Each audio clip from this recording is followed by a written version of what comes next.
Hello student, और आपका फिर स्वागत है आज परीक्षा मंथन का ऑफिशियल यूट्यूब चैनल पे। और हम लोग पढ़ रहे हैं एडजेक्टिव। एडजेक्टिव में हम लोग ने क्या क्या देख रखा है। प्रोनाउन तो खत्म कर चुके हैं, नाउन भी खत्म कर चुके हैं। एडजेक्टिव के हम लोग पार्ट देख रहे थे, उसमें हम लोगों ने पढ़ रखा प्रॉपर एडजेक्टिव जो प्रॉपर नाउन से मिलकर बनता है। फिर उसके बाद हम लोगों ने देखा था क्वांटिटेटिव एडजेक्टिव। क्वांटिटेटिव एडजेक्टिव दरअसल में होता क्या है, वो किसी चीज़ की मात्रा दिखाता है और उसको अक्सर हम लोग जो है अनकाउंटेबल नाउन के साथ यूज करते हैं। अनकाउंटेबल नाउन क्या होता है, ये भी मैंने समझाया था कि ऐसा नाउन जिसको काउंट ना किया जा सके। काउंटेबल मीन्स गिनने के योग्य, अनकाउंटेबल मीन्स जिसे गिना ही ना जा सके। तो ऐसा नाउन जिसे न गिना जा सके उसे ही अनकाउंटेबल नाउन कहते हैं। जैसे कि कोई लिक्विड फॉर्म का नाउन हो या फिर मटेरियल नाउन हो, उन सबको हम लोग गिन नहीं सकते, ऐसा माना जाता है। और वैसे भी गिन भी नहीं सकते, तो इसीलिए उसको कहते हैं अनकाउंटेबल नाउन। अनकाउंटेबल नाउन के साथ हम लोग क्वांटिटेटिव एडजेक्टिव लगाते हैं।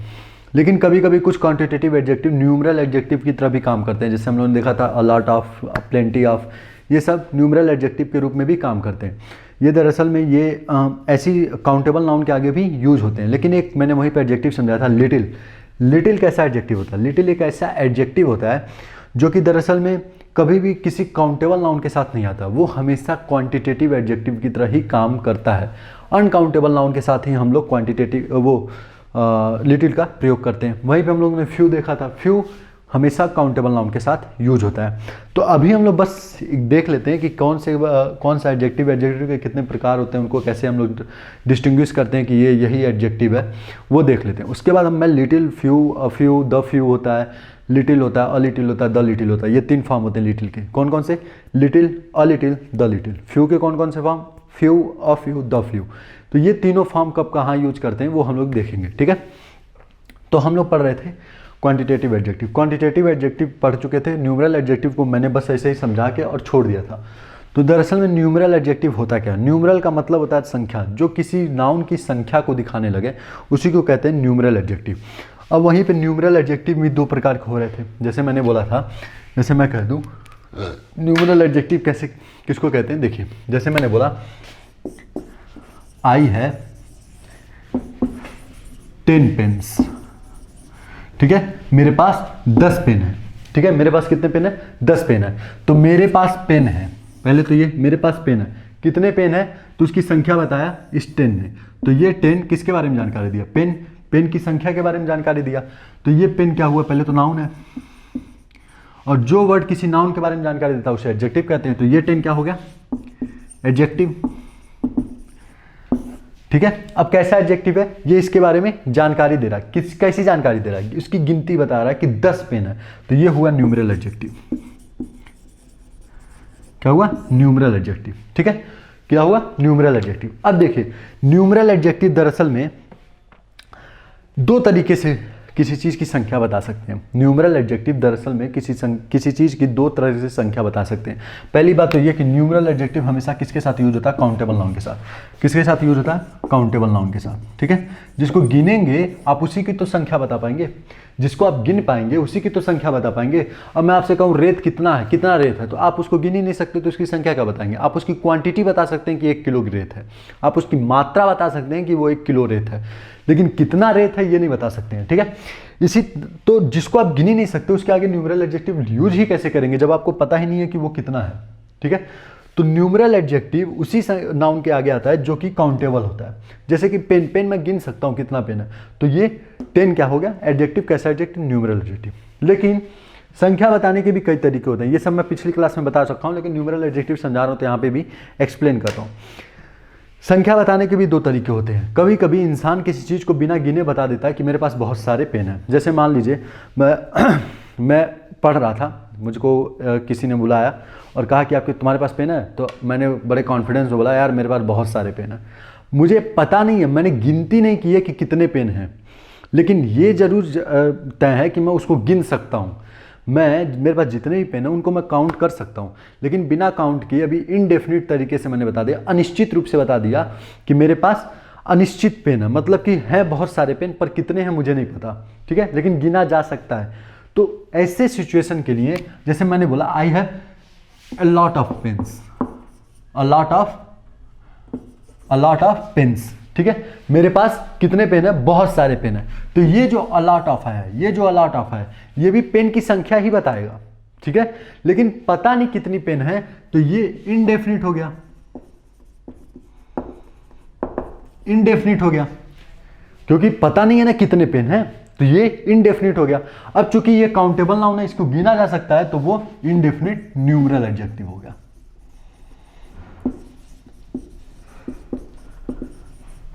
इनडेफिनिट न्यूमरल एडजेक्टिव होगा। ठीक है, तो देखिए न्यूमरल एडजेक्टिव भी दो तरीके के होते हैं, एक होता है डेफिनिट न्यूमरल एडजेक्टिव, दूसरा होता है इनडेफिनिट न्यूमरल एडजेक्टिव।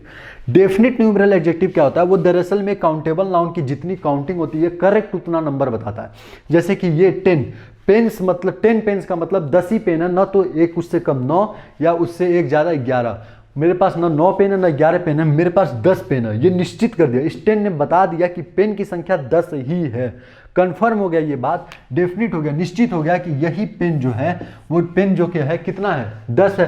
तो ये 10 जो आके क्या किया, निश्चित कर दिया, तो डेफिनिट।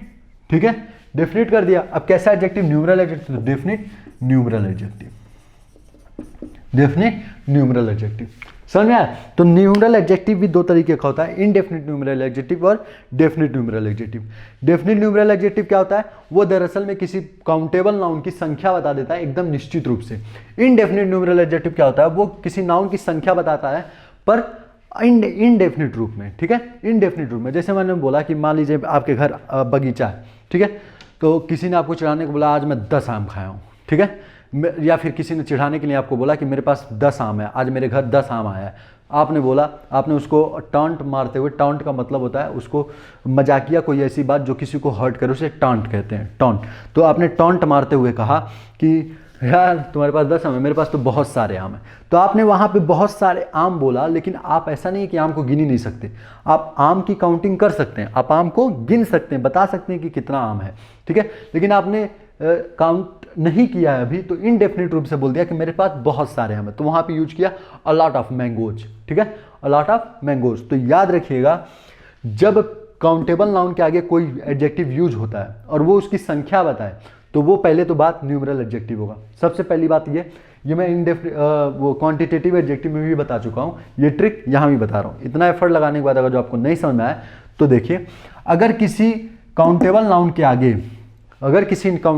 आगे कोई एडजेक्टिव यूज हुआ है जो कि उस काउंटेबल नाउन का संख्या बताता है, किसी काउंटेबल नाउन के आगे कोई एडजेक्टिव यूज हुआ है जो उस काउंटेबल नाउन की संख्या बताती है, तो वो हमेशा न्यूमरल एडजेक्टिव ही होगा। ठीक है, पहली बात क्या होगा, न्यूमरल एडजेक्टिव। अब फिर दूसरा क्वेश्चन उठता है कि कौन सा न्यूमरल एडजेक्टिव होगा भैया, ये बताइए कि न्यूमरल एडजेक्टिव कौन सा होगा, वो इंडेफिनिट न्यूमरल एडजेक्टिव होगा कि डेफिनिट न्यूमरल एडजेक्टिव होगा। तब आपको फिर यहाँ क्वेश्चन ये देखना है, आपको ये देखना है कि ये जो न्यूमरल एडजेक्टिव आया है, क्या वो इसकी करेक्ट मतलब डेफिनिट संख्या, निश्चित संख्या बता रहा है। अगर निश्चित संख्या बता रहा है तो डेफिनिट न्यूमरल एडजेक्टिव, नहीं बता रहा है आपको, नहीं, अ लॉट ऑफ में कितने, एक से कई ज़्यादा आम हो सकते हैं, एक से ज़्यादा आम को भी हम अ लॉट ऑफ बोल सकते हैं। ठीक है, तो अ लॉट ऑफ में भी एक गिनती आएगी। ठीक है, अ लॉट ऑफ में भी गिनती आएगी। तो 10 आके बता दिया कि 10 ही पेन है, ठीक है, 10 ही पेन है, 10 ने आके बता दिया, तो डेफिनिट न्यूमरल। अगर जो गिनती नहीं बता पाता है तो वो इनडेफिनिट न्यूमरल एडजेक्टिव, लेकिन होगा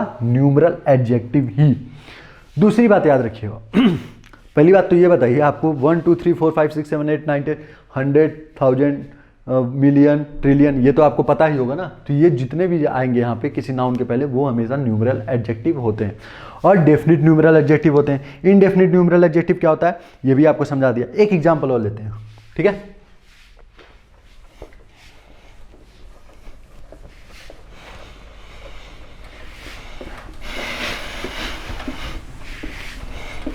मैं 2 सेंटेंस लिख रहा हूं, ठीक है।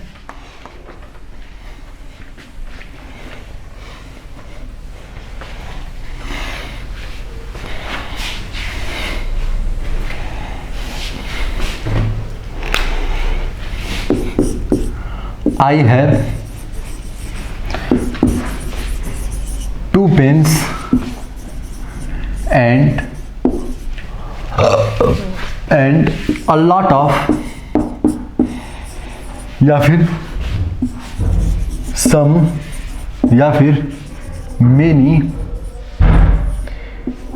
दूसरा many pencils, ठीक है, यहीं पे लिख देते हैं, नीचे लिख देते हैं pencils, ठीक है, pencils। ठीक है, ये मैंने सेंटेंस लिखा हुआ है, ये एक सेंटेंस मैंने लिखा हुआ है, I have 2 pens and a lot of, या फिर सम या फिर मेनी, मतलब यहाँ पे स्लैश इसलिए लगाया हूँ, अगर आप अलॉट ऑफ लेते हैं तो इन दोनों को छोड़ के पढ़िएगा। तो पढ़ने का पहले अलॉट ऑफ लेके पढ़ने का तरीका देखते हैं। आई हैव 2 पेन्स, मेरे पास 2 पेन है, कलम है, and a lot of pencils, और बहुत सारी पेंसिल्स हैं, बहुत सारी पेंसिल्स हैं। आई हैव 2 पेन्स एंड, अब मैंने अलॉट ऑफ का यूज कर लिया, फिर सम पढ़ लेते हैं। I have 2 pens and some pencils, मेरे पास 2 पेन है और कुछ पेंसिल्स हैं। फिर आपने बोला I have 2 pens and many pencils, मेरे पास 2 पेन है और कई सारी पेंसिल्स हैं। तो अब यहाँ पे देखिए, यहीं पे हम लोग तय कर देंगे कि कौन सा डेफिनेट न्यूमेरल एडजेक्टिव है और कौन सा इनडेफिनेट न्यूमेरल एडजेक्टिव है। पहली बात ये बताइए कि ये 2 क्या है। पहले तो आपको एक स्टेप बाय स्टेप चलना, स्टेप बाय स्टेप चलना। आप ये बताइए कि ये 2 क्या है। पहले तो आपने बताया कि आई हैव पेन, मेरे पास पेन है, फिर आपने पूछा कितने पेन है, तो इस 2 ने आके इस पेन की गिनती बता दी कि मेरे पास 2 पेन है। पेन क्या था? नाउन, नाउन के बारे में बताया 2, एडजेक्टिव क्या होता है? एडजेक्टिव। अब कैसा एडजेक्टिव है? इस 2 ने इस पेन की संख्या बताई, गिनती बताई, तो न्यूमेरल एडजेक्टिव, न्यूमेरल एडजेक्टिव। दूसरा क्वेश्चन उठता है कि चलो ठीक है न्यूमेरल एडजेक्टिव है, अब ये बताइए कि इस पेन की संख्या को निश्चित कर दिया है कि नहीं किया है। इस 2 ने इस पेन की संख्या को क्या किया है? निश्चित कर दिया है, मतलब कि एकदम निश्चित बता दिया कि ये 2 ही पेन है और इससे ज्यादा या कम नहीं है, तो डेफिनिट न्यूमेरल एडजेक्टिव। कैसा एडजेक्टिव? Definite numeral adjective. ठीक है, डेफिनिट न्यूमेरल एडजेक्टिव, समझ में आया? अब दूसरी चीज देखिए, अब इसी सेंटेंस के नेक्स्ट लाइन पे आते हैं। लिखा है and I have 2 pens and a lot of pencils, a lot of pencils. Pencils क्या है? नाउन है। कैसा नाउन है? काउंटेबल नाउन, इसको गिना जा सकता है। ठीक है, 1 पेंसिल, 2 पेंसिल, बहुत सारी पेंसिल्स, ठीक है, गिना जा सकता है। पेंसिल्स क्या हुआ? नाउन। कितनी पेंसिल है? तो आपने उसकी गिनती नहीं की है क्योंकि उसके पास, मान लीजिए मेरे पास ये 2 पेन थे और पेंसिल कई सारी थी, 100-150 पेंसिल्स है मेरे पास, ठीक है, तो मैंने उसकी गिनती करने से अच्छा बोला कि सोचा कि बोल दूं बहुत सारी पेंसिल्स हैं। ठीक है भाई, जिसको जानना है कितनी पेंसिल आओ गिन लो। ठीक है, तो आई हैव 2 पेन्स, मेरे पास 2 पेन है, डेफिनेट न्यूमेरल एडजेक्टिव 2 है। क्यों? क्योंकि इस बारे में पेन की संख्या को निश्चित कर दिया। दूसरी चीज, अ लॉट ऑफ पेंसिल्स। अब यहां पे इस पेंसिल, ये जो पेंसिल नाउन है, इसकी भी संख्या बताने का काम अलॉट ऑफ कर रहा है। अलॉट ऑफ इस पेंसिल की संख्या को बताने का काम कर रहा है। तो पहली बात तो ये एडजेक्टिव हुआ। क्यों हुआ? क्योंकि ये नाउन की संख्या बता रहा है, नाउन के बारे में जानकारी दे रहा है, नाउन के बारे में जो भी जानकारी दे रहा है, एडजेक्टिव हुआ। अब देखिए, चूंकि ये काउंटेबल नाउन है तो उसकी जानकारी संख्या के रूप में हमेशा न्यूमेरल एडजेक्टिव दे सकता है, मतलब इसकी गिनती की जा सकती है, तो न्यूमेरल एडजेक्टिव हो गया, न्यूमेरल एडजेक्टिव हो गया। अब हमें एक बात बताइए, न्यूमेरल एडजेक्टिव तो है, लेकिन क्या यह निश्चित है अलॉट ऑफ से कि कितनी पेंसिल्स है? भाई 10 हो सकती है, 20 हो सकती है, 100 हो सकती है, कुछ निश्चित नहीं है। तो ये कैसा हो गया? Indefinite numeral adjective, indefinite numeral adjective. ठीक है, समझ में आया? तो ये हो गया आपका इनडेफिनिट न्यूमेरल एडजेक्टिव। ठीक है, इनडेफिनिट न्यूमेरल एडजेक्टिव और ये डेफिनिट न्यूमेरल एडजेक्टिव। इसी तरह सम को देख लेते हैं। सम भी, मान लीजिए मैंने बोला मेरे पास 2 पेन है और कुछ पेंसिल्स हैं, कुछ पेंसिल्स हैं, तो यहां पे भी कुछ ने numeral adjective, sorry countable noun pencils की जानकारी दी है संख्या के रूप में, तो ये तो पहले हुआ न्यूमेरल एडजेक्टिव, न्यूमेरल एडजेक्टिव। अब कुछ पेंसिल्स हैं, मान लीजिए मेरे पास 4 ही पेंसिल है, 5 ही पेंसिल है, मैं बोल दिया भाई कुछ पेंसिल्स है मेरे पास। ठीक है, मैंने बोल दिया कुछ पेंसिल्स है मेरे पास, तो यहां पे जो पेंसिल्स के बारे में जानकारी दिया सम, तो 2 हो सकती है, 4 हो सकती है, 5 हो सकती है। ठीक है, तो यहां पे भी सम ने इसकी कोई डेफिनेट जानकारी गिनती में नहीं दी, तो इसको क्या बोलेंगे? Indefinite numeral adjective. ठीक है, इनडेफिनिट न्यूमेरल एडजेक्टिव। इसी तरह मेनी, मेनी बहुत सारी पेंसिल्स है मेरे पास। ठीक है, बहुत सारी पेंसिल्स है, काउंटेबल है, उसकी जानकारी दे रहा है कि मेरे पास बहुत सारी पेंसिल्स है, मतलब 100-150 पेंसिल्स है मेरे पास। ठीक है, तो ये मेनी भी क्या हो गया? इनडेफिनिट न्यूमेरल एडजेक्टिव, क्योंकि इसने एकदम डेफिनिट जानकारी इसके बारे में नहीं दी, इसकी काउंटिंग के बारे में डेफिनिट जानकारी नहीं दी। अब मैंने ये सेंटेंस क्यों लिखा एग्जाम्पल के रूप में? इसमें कुछ बातें मुझे समझानी थी। वो बात यह है कि मैंने कल लिटिल और फ्यू में अंतर समझाया था। ठीक है, लिटिल और फ्यू में अंतर समझाया था। इसी तरह मेनी और मच में भी अंतर होता है, मेनी और मच में भी अंतर होता है।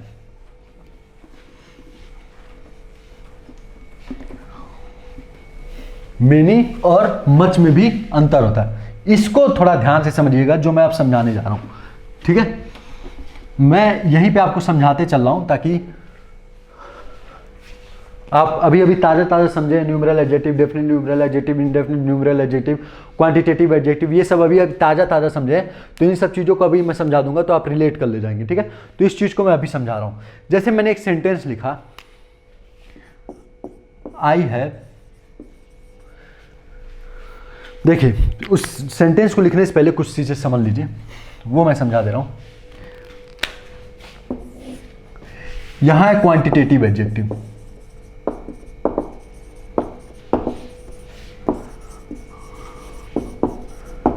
ठीक है, और ये है न्यूमरल एडजेक्टिव।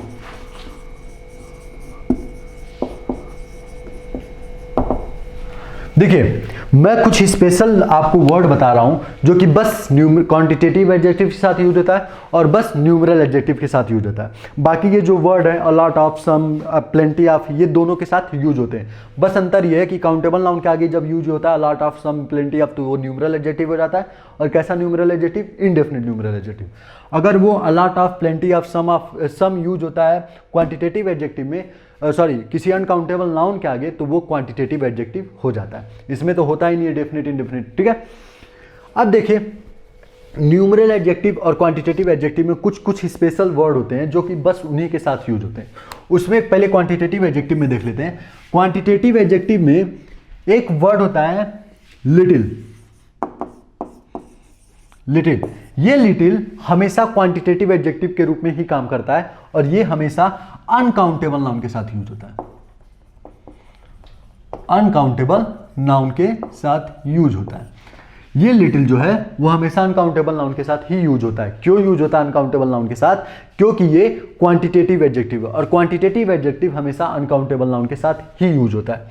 तो समझ में आया? पहली बात लिटिल, लिटिल एक क्वांटिटेटिव एडजेक्टिव है, ये कभी न्यूमरल एडजेक्टिव के रूप में प्रयोग नहीं किया जा सकता है। चूंकि क्वांटिटेटिव एडजेक्टिव हमेशा अनकाउंटेबल नाउन के आगे यूज होता है तो ये लिटिल भी अनकाउंटेबल नाउन के आगे ही यूज होगा। दूसरा एक वर्ड होता है मच।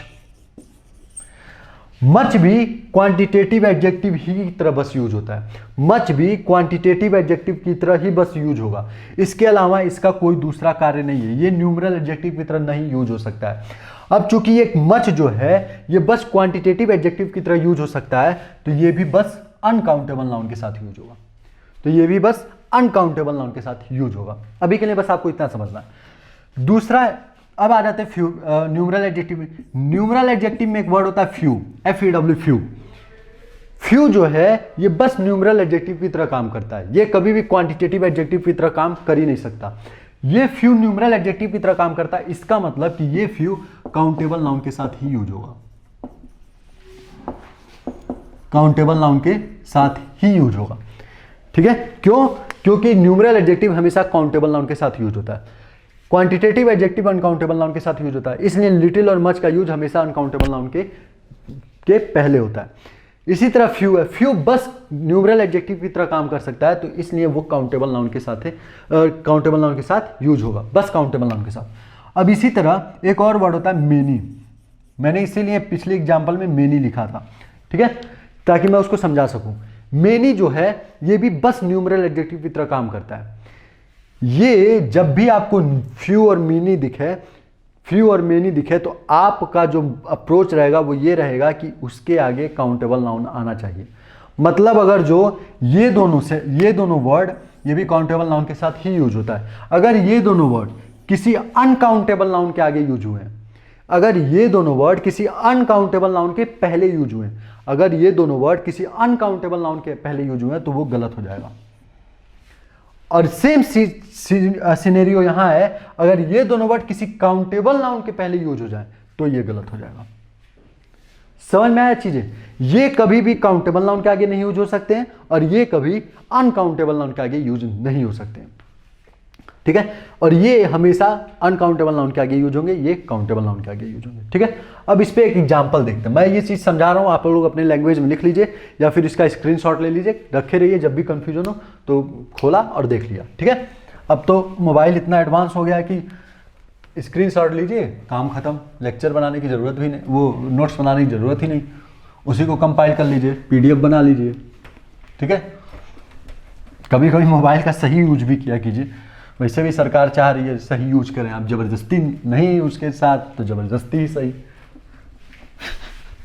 समझ रहे होंगे मैं क्या कहना चाह रहा हूँ। चलिए ठीक है, उसको छोड़िए, पॉलिटिकल बातें बाद में, वो पॉलिटी के टीचर करेंगे, हमारा काम है इंग्लिश पढ़ना। तो देखिए अब एक एग्जाम्पल लेते हैं। एग्जाम्पल में क्या है, जैसे मैंने बोला आई हैव मेनी या फिर मच, फिर मैंने यहां लिख दिया मिल्क, ठीक है। दूसरा एग्जाम्पल लेते हैं, मैंने बोला यू हैव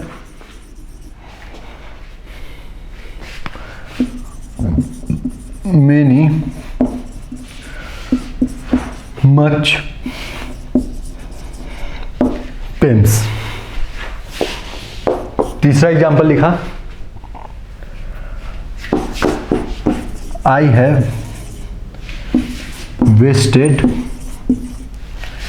लिटिल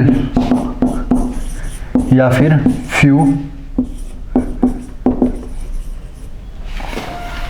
नहीं टाइम से रिलेटेड नहीं लेते हैं क्योंकि टाइम थोड़ा कंफ्यूजिंग होता है, इसको मैं अलग से समझाऊंगा, ठीक है। I have wasted little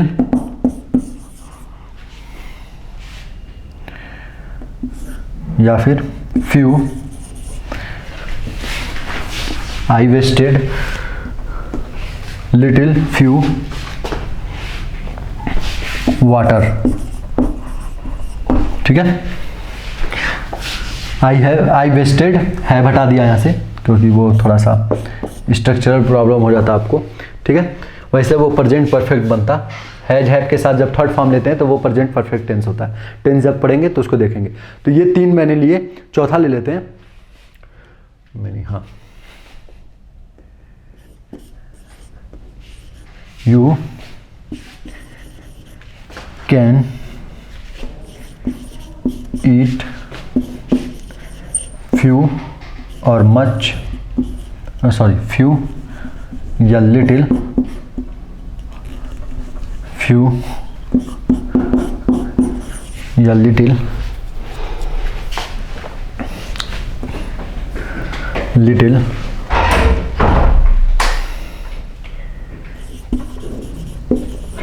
candies, ठीक है।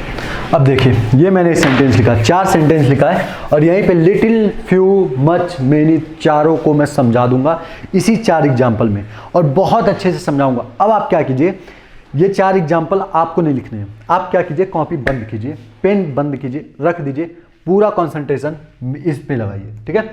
बाद में आप वीडियो रिवर्स करके नोट करना होगा, कर सकते हैं, लेकिन अभी के लिए फिलहाल आप समझने पे पूरा ध्यान दीजिए, ठीक है। अब देखिए मैंने लिखा आई हैव मेनी और मच मिल्क। अब आपको यह बताना है कि इन दोनों में से कौन सा वर्ड सही है, मेनी सही होगा या मच सही होगा। आप बोलना क्या चाहते हैं, पहली बात तो ये बताइए, आप बोलना क्या चाहते हैं कि मेरे पास दूध है, बहुत सारा दूध है, ठीक है। देखिए कई बच्चे तो यहां भी गलती कर जाते हैं, जैसे मैंने बोला मेरे पास बहुत सारा दूध है, तो बच्चे समझते हैं दूध दूध बहुत सारा दूध है मतलब कि प्लूरल बनेगा, तो वो मिल्क का मिल्क्स कर देते हैं। भाई अनकाउंटेबल नाउन का कभी प्लूरल बनता ही नहीं है, ठीक है। स्पेशल सिनेरियो में बनता है, वो आपके सिलेबस का पार्ट ही नहीं है, वो बैंक और एसएससी का पार्ट है, वो जब मैं एसएससी या बैंक पढ़ाऊंगा तो उसमें ध्यान दीजिएगा। अभी के लिए देखिए कभी भी अनकाउंटेबल नाउन का प्लूरल मत बनाइएगा, चाहे वो बहुत सारा ही क्यों ना हो, अनकाउंटेबल नाउन का प्लूरल नहीं बनता है। तो मैं बोलना चाहता था कि मेरे पास बहुत सारा दूध है, मेरे पास बहुत सारा दूध है, तो बहुत सारा दिखाने के लिए 2 वर्ड यूज किया जाता है, मेनी और मच। लेकिन अब आपको डिसाइड करना है कि मेनी यूज होगा या मच यूज होगा। तो आप सबसे पहले ये बात बताइए, जिस नाउन के लिए ये दोनों एडजेक्टिव यूज किए गए हैं वो नाउन कैसा है। जो नाउन यूज किया गया, जिन नाउन के लिए ये दोनों एडजेक्टिव यूज किए गए हैं वो नाउन कैसा है। तो ये मिल्क है क्या, मिल्क एक अनकाउंटेबल नाउन है, अनकाउंटेबल नाउन है। मिल्क क्या है, एक अनकाउंटेबल नाउन है, और अनकाउंटेबल नाउन के आगे क्वांटिटेटिव एडजेक्टिव यूज होता है। अनकाउंटेबल नाउन के आगे कैसा यूज एडजेक्टिव यूज करते हैं, क्वांटिटेटिव एडजेक्टिव। अब मेनी जो है ये न्यूमरल एडजेक्टिव है, तो ये यूज हो ही नहीं सकता, इसके आगे मच का ही यूज होगा। क्यों? क्योंकि मच एक क्वांटिटेटिव एडजेक्टिव है और ये हमेशा अनकाउंटेबल नाउन के आगे ही यूज होता है। मतलब कि मेनी और मिल्क का कॉम्बिनेशन बन ही नहीं सकता, क्योंकि मेनी जो है ये क्या है, मेनी क्या है, मेनी एक न्यूमरल एडजेक्टिव है। न्यूमरल एडजेक्टिव काउंटेबल नाउन के आगे आता है। अब चूंकि मिल्क जो है वो अनकाउंटेबल नाउन है, तो इसका तो कॉम्बिनेशन बन ही नहीं पाया, ठीक है। तो इसके लिए मच का यूज करेंगे। मच जो है क्वांटिटेटिव एडजेक्टिव है और ये मिल्क के बारे में जानकारी दे सकता है। तो यहां पे समझ में आया मेनी क्यों गलत, मच क्यों सही। और मिल्क का मिल्क्स मत कीजिएगा, मतलब कुछ लोगों को लगेगा कि मेरे पास बहुत सारे दूध है, यार दूध प्लूरल हो गया, मिल्क का मिल्क्स कर दे, नहीं, अनकाउंटेबल नाउन का प्लूरल नहीं बनाते हैं। दूसरा, पहला तो हो गया, दूसरा देखते हैं। मैंने बोला you have many much pens, you have many much pens. अब आप देखिए, आपने इन दोनों को जैसे ही देखा, मेनी या मच, ठीक है, मेनी या मच देखा, तो आपके दिमाग में सबसे पहले ये आना चाहिए कि किस नाउन के लिए ये एडजेक्टिव यूज किया गया। किस नाउन के लिए एडजेक्टिव यूज किया गया? इस पेन के लिए, इस पेन के लिए एडजेक्टिव का यूज किया गया इन दोनों का। अब बताइए पेन कैसा है? पेन क्या है? आप पेन को गिन सकते हैं? ऑब्वियस सी बात है कि पेन को आप गिन सकते हैं कि 2 पेन है, 3 पेन है, कि 4 पेन है। तो ये पेन कैसा है? एक काउंटेबल नाउन है। एक क्या है? काउंटेबल नाउन है। अब चूंकि ये काउंटेबल नाउन है, तो काउंटेबल नाउन के आगे कैसा एडजेक्टिव यूज होता है? Numeral adjective. न्यूमरल एडजेक्टिव का यूज करते हैं। मच कैसा एडजेक्टिव है? मच एक क्वांटिटेटिव एडजेक्टिव है और क्वांटिटेटिव एडजेक्टिव का यूज अनकाउंटेबल नाउन के आगे यूज करते हैं, न कि काउंटेबल नाउन के आगे। तो ये मच क्या हो गया? गलत। अब फिर मेनी को देख लेते हैं। मेनी का यूज काउंटेबल नाउन के आगे किया जाता है। काउंटेबल नाउन के आगे मेनी का यूज किया जाता है। और क्यों? क्योंकि मेनी एक न्यूमरल एडजेक्टिव है, तो यहां पे मेनी का यूज सही होगा। अब यहां पे देखिएगा, मैंने पेन नहीं रखा है, पेन्स रखा है, क्योंकि काउंटेबल नाउन का प्लूरल बनाया जाता है। अब चूंकि बहुत सारे पेन है, मतलब एक से ज्यादा ही पेन होंगे, ऑब्वियस सी बात है, तो पेन का पेन्स कर दिया। तीसरा, ठीक है, ये हो गया सही, ये भी हो गया। अब तीसरा देखते हैं। I wasted little few water. मान लीजिए आप राजस्थान में रहते हैं, ठीक है, होली का सीजन चल रहा है। मैं ये किस सिनेरियो में लिखा हूं वो समझा रहा हूं। आप राजस्थान में रहते हैं, होली का सिनेरियो चल रहा है, वहां पे मम्मी या फिर आपके फैमिली वाले पानी ला के रखे हुए हैं, ठीक है, और आपके भाई, आप और आपका भाई मिलके पानी बर्बाद करना शुरू करते हैं, ठीक है। आपकी मम्मी पूछते हैं पानी किसने बर्बाद किया? आप वहां पे बोलते हैं आई वेस्टेड लिटिल और फ्यू वाटर। अब चूंकि देखिए लिटिल और फ्यू जो सेंटेंस है, जो वर्ड है, लिटिल और फ्यू जो वर्ड है, वो वर्ड जब ना का सेंस देना होता है, ना के बराबर का सेंस देना होता है, तो वहां पे लिटिल और फ्यू का यूज करते हैं। लिटिल फ्यू दोनों का सेंस एक ही होता है, ना के बराबर, लेकिन लिटिल अनकाउंटेबल नाउन के आगे यूज होता है और फ्यू काउंटेबल नाउन के आगे यूज होता है। तो आप ये चीज तो मैं लिटिल फ्यू के बारे में एडिशनल जानकारी दे दी। अब आप बताइए कि इन दोनों में से सही कौन सा होगा, लिटिल सही होगा या फ्यू सही होगा? तो सबसे पहले आप ये देखिए कि इस एडजेक्टिव का यूज किस नाउन के लिए किया गया। ये वाटर के लिए किया गया, वाटर के लिए ये एडजेक्टिव का यूज किया गया। अब वाटर कैसा है? वाटर एक अनकाउंटेबल नाउन है। वाटर एक कैसा है? Uncountable noun. और अनकाउंटेबल के आगे, नाउन के आगे क्वांटिटेटिव एडजेक्टिव का ही यूज करते हैं। अब यहां पे बताइए लिटिल और फ्यू में क्वांटिटेटिव एडजेक्टिव है कौन सा? लिटिल। यही है जो क्वांटिटेटिव एडजेक्टिव है और ये अनकाउंटेबल नाउन के आगे यूज होता है। चूंकि ये अनकाउंटेबल नाउन है तो इसी के आगे यूज होगा, तो ये लिटिल सही होगा, फ्यू गलत होगा। क्यों? फ्यू एक क्या है? न्यूमरल एडजेक्टिव है। ये काउंटेबल नाउन के आगे यूज हो सकता है, अनकाउंटेबल नाउन के आगे नहीं। तो ये हम लोगों ने 3 देख लिया। चौथा देख लेते हैं। ऐसे चौथा भी है, आप कल ले जाएंगे, मुझे उम्मीद है कि अब तक आपने समझ भी लिया हुआ है कौन सा सही कौन सा गलत है। यू कैन ईट फ्यू और लिटिल, दोनों में से कौन सा सही है? Candies. You can eat little few little candies. तुम कैंडीज का मतलब टॉफियां, ठीक है। तुम कम ना, देखियो यहां पे भी फ्यू और लिटिल का मतलब होता है ना के बराबर, ना के बराबर। आप नहीं का सेंस वहां दे सकते हैं, ठीक है। तो you can eat few little candies, इसका सेंस ये बनेगा तुम टॉफी नहीं खा सकते हो, ठीक है, तुम टॉफी नहीं खा सकते हो। तो यहां पे एक बात बताइए, ये कैंडीज क्या है? ये कैंडीज क्या है? ये कैंडीज कैसा है? टॉफी को गिन सकते हैं, ये काउंटेबल नाउन होगा। ये क्या होगा? एक काउंटेबल नाउन। कैंडीज क्या है? एक काउंटेबल नाउन। अकाउंटेबल नाउन के आगे हमेशा कैसा यूज करते हैं? कैसा एडजेक्टिव यूज करते हैं? Numeral adjective. तो यहां पे इन दोनों में से न्यूमरल एडजेक्टिव कौन सा है? फ्यू।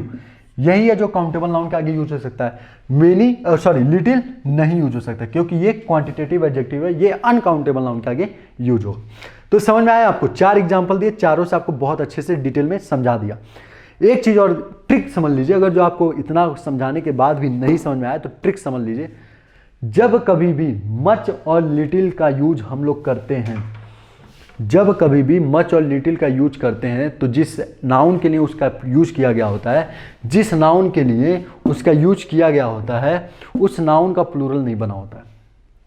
समझ रहे हैं? अगर देखिए यहाँ पे मिल्क का यूज किया गया, मिल्क के लिए मच का यूज किया गया, यहाँ पे वाटर के लिए लिटिल का यूज किया गया, तो ये बताइए लिटिल और मच के बाद जो नाउन आते हैं उनका प्लूरल बना है? नहीं बना है। तो यही ट्रिक है, जब लिटिल और मच आते हैं तो उनके बाद जो नाउन आता है उनका प्लूरल नहीं बनता है, ठीक है। लेकिन यही उल्टा हो जाता है, मेनी और फ्यू जब आते हैं, मेनी और फ्यू जब आते हैं तो उनके आगे जो नाउन यूज होता है वो हमेशा प्लूरल में होता है, ठीक है। ये ट्रिक है, ठीक है। लेकिन आप ध्यान ये दीजिएगा, ये ट्रिक पे जाने से अच्छा रहेगा कि आप सबसे पहले फंडामेंटल पे जाइए और ये देखिए कि क्या काउंटेबल नाउन है, गिना जा सकता है। तो गिना जा सकता है तो उसका न्यूमरल एडजेक्टिव जो कि फ्यू और मेनी है।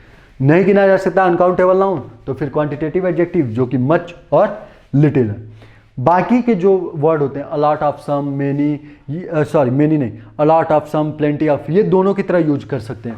मिल्क के आगे भी यूज कर सकते हैं और पेन्स के आगे भी, क्योंकि वो दोनों क्वांटिटेटिव और न्यूमरल एडजेक्टिव दोनों के रूप में काम करते हैं, ठीक है। तो वो तो बात नहीं थी। ये 4 जो वर्ड थे स्पेशल थे, इसलिए मैंने सोचा कि उसको आपको अच्छे से समझा दूं। इस पे क्वेश्चन भी आया आपके पेपर में, ठीक है। एडजेक्टिव जब सॉल्व करेंगे तो उसमें हम लोग देखेंगे। तो आज के लिए बस इतना रखते हैं। एक न्यूमरल एडजेक्टिव खत्म करने में मुझको पूरा टाइम चला गया आज के लेक्चर का, ठीक है। तो आज का लेक्चर जो है वो बस यहीं तक खत्म करते हैं। आगे का जो लेक्चर है, जो नेक्स्ट लेक्चर होगा, उसमें एडजेक्टिव को फिर हम लोग कंटिन्यू रखेंगे और एडजेक्टिव पढ़ेंगे। आप देखिए, मैंने देखा है कि कुछ बच्चे देख रहे हैं, देखिए वीडियो पे लाइक तो आ रहा है, कमेंट हो रहा है, लेकिन शेयर नहीं कर रहे हैं आप लोग। अगर आप लोग को पसंद आ रहा है मेरा वीडियो, लग रहा है कि हाँ बेनिफिट है, बेनिफिट मुझे मिल रहा है, सर के पढ़ाने का तरीका कुछ अलग है, थोड़ा अच्छे से एक्सप्लेन कर रहे हैं, फील करा रहे हैं इंग्लिश, तो थोड़ा शेयर कीजिए, दिखाइए अपने भाई बहन या फिर अपने दोस्तों को कि देखिए ये एक टीचर है, बड़ा अच्छा एक्सप्लेन करते हैं, ठीक है। तो वो जब देखेंगे मुझे भी प्रोत्साहन मिलेगी कि यार हाँ, मेरे हेड को भी लगेगा कि यार वाकई में अच्छा काम कर रहा है। नहीं तो पता चला मुझे नौकरी से निकाले, मैं गया तो फिर अभी एक्सप्लेन कर रहा हूँ, पता नहीं कल आपको कौन सा टीचर है, क्या एक्सप्लेन करेगा नहीं करेगा, ठीक है। तो थोड़ा सा उसको शेयर भी कीजिए, लोगों को तक पहुँचाइए कि हाँ एक टीचर आए, थोड़ा अच्छा पढ़ाते हैं, देख लो एक बार, ठीक है। तो ये है एडजेक्टिव, न्यूमरल एडजेक्टिव, ठीक है। तो आज के लिए बस इतना ही रखते हैं। नेक्स्ट जो लेक्चर होगा वो एडजेक्टिव पे ही होगा। आप लोग को बस वही करना है, मेरे वीडियो को लाइक कीजिए, शेयर कीजिए, चैनल को सब्सक्राइब कीजिए, ठीक है। चलिए ठीक है, थैंक यू सो मच।